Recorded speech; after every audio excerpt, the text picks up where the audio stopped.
Hello, hello. It is something that can happen to all of us, any of us. And it's something that sometimes we're just not prepared for when you're married, or even if you're in a relationship and it's a family member.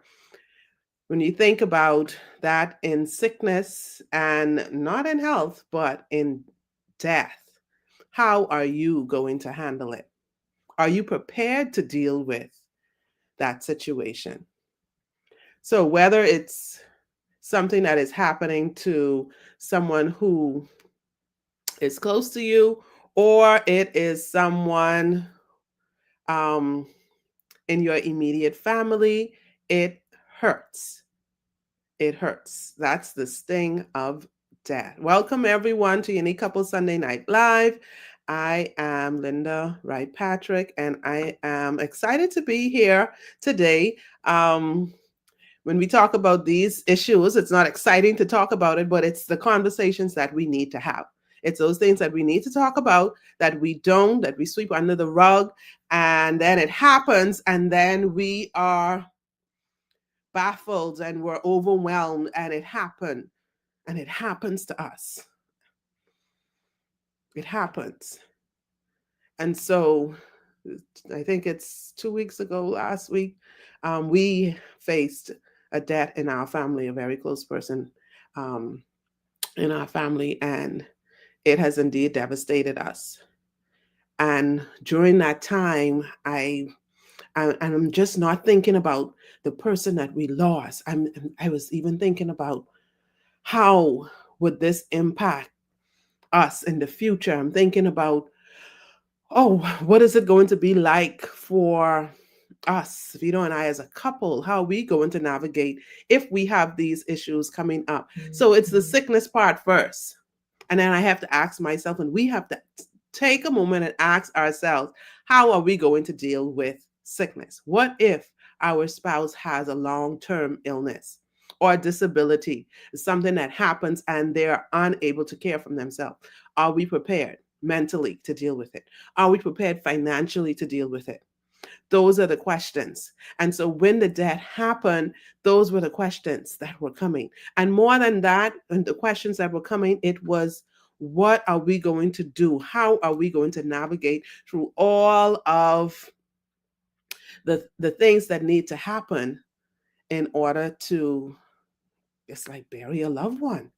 How do we want that to look? What does that look like? Are we going to think about that? Are we going to make those decisions now? And I was there trapped and agonizing about the fact that, yes, I want those decisions made. I want those things planned ahead of time for my loved ones so that they don't have the stress and have to worry about those things. And it sounded weird because I'm saying, yes, I want to write my obituary. Yes, I want to plan these events. Yes, I want to have all those details outlined so it will be easier. No, I'm not planning my death, but I'm preparing so that my children, my spouse, or whoever doesn't have to deal with all of that. So life happens.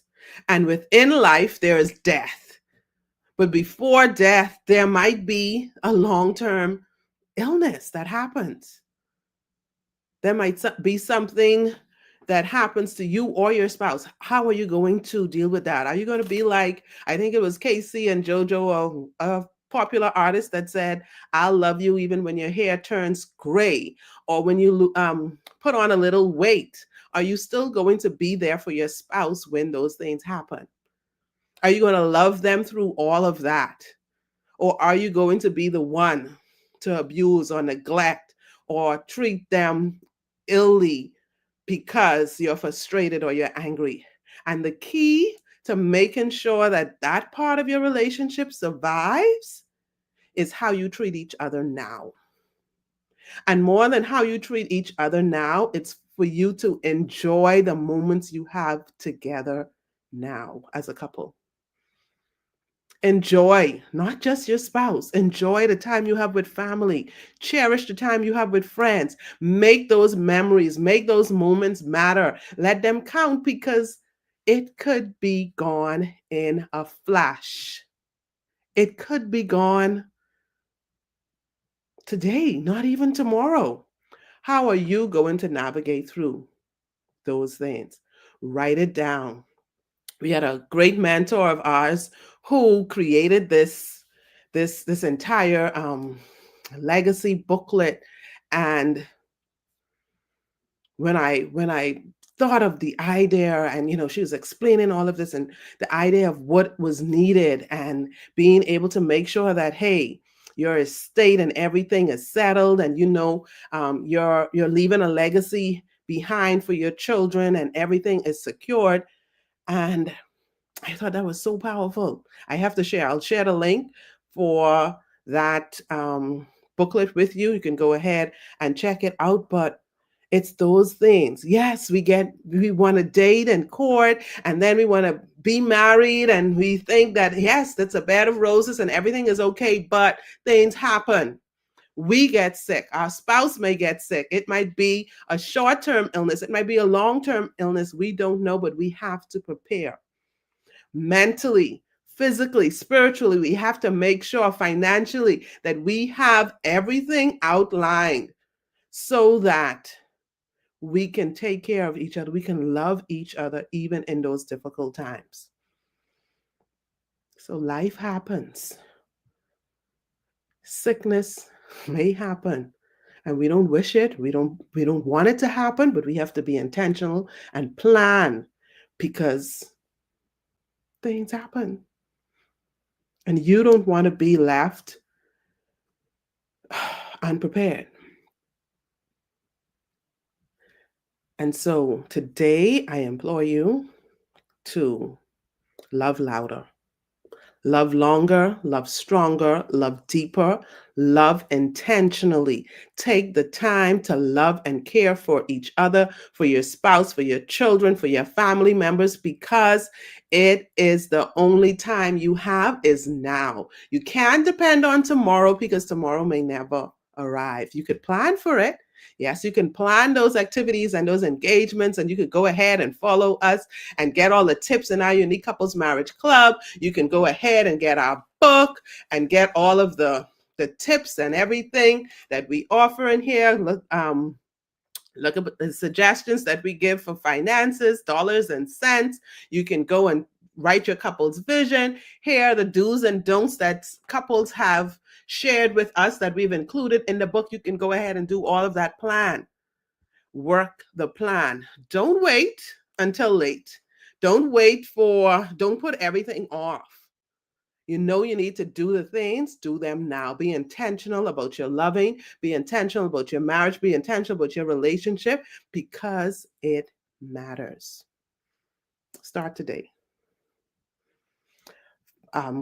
Click that link to find out more about that booklet that is definitely going to help you. We shared it with some groups that we did workshops with, and it will definitely change your lives. And definitely go ahead and get our book. Support. We are all about changing generations, leaving a great legacy, but we're all about making sure we break generational curses, and we're positive, and we can do that. We can help families, we can support families, we can have stronger families and stronger couples and happier marriages. All of that could be a part of what we're doing, and we can do it an individual at a time. So yes, if you're an individual, get the book. You're thinking about being in a relationship, get the book. If you're engaged, get the book. If you've been married for 20 years, get the book, because we can all learn from each other. So get the book, share it, gift it to someone else, donate it to a family, so that we can build stronger families, we can build stronger communities, and it all starts with us. Take the time to love your loved ones. Take the time to be intentional about it, because life, in life, there is sickness. In life, there is death. But it doesn't have to be the end of your story. Let it continue with the legacy you leave behind. So continue to love, continue to cherish each other, and go ahead and be intentional about it, Read those books, watch those videos, get the resources that you need, get the help that you need, connect with the right set of people, get in those marriage clubs so that you can change your life. You can change your family's life and make it better for all of you. I had an interesting time today sharing with you. Um, so let's build stronger couples, happier marriages, and definitely we want those happier families, okay? Healthier marriages and happier families. Goodbye.